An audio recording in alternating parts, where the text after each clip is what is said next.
How many types of lies do we have? Mnajua? Mimi nauliza maprofesa, iko chawa mara ngapi? Mbili, si ndio? Rangi moja ni gani? Nyeusi. Hiyo ni ya kichwa, si ndio? Ingine nyeupe. Nyeupe ni ya wapi? Kumbe tuko wengi. So nyinyi mjue sisi tulikuwa tumekuliwa na jigas, miguu inaenda namna hii. Lakini tumekuja Nairobi, tumeoga vizuri, tumenyorosha, sasa tunatembea vizuri.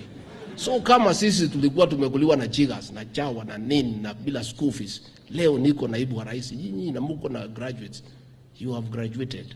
The future is bright. Be focused. Work hard. Believe in yourself.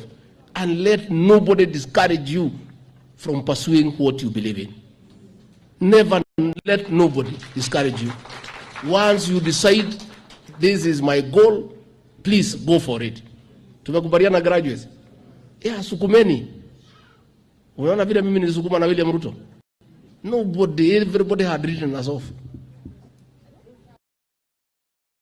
They cannot make it. They are not known. Their fathers are not known.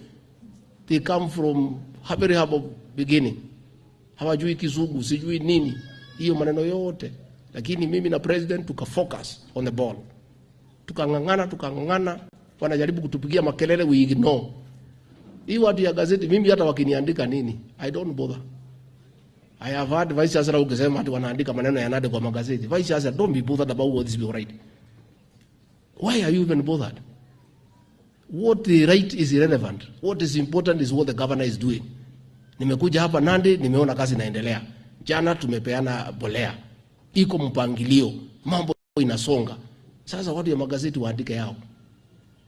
Let them write what they want. If you bother about what media write, you will never work. Mimi wananiingilia kila siku, lakini mimi nimeangalia mbele. Hao si wanafanya kazi yao? Kila mtu afanye kazi yake. Hao wanaandika, sisi tunaendelea. Iko makosa gani? Si kila mtu lazima achunge unga yake? Hao wakituandika wanalipwa.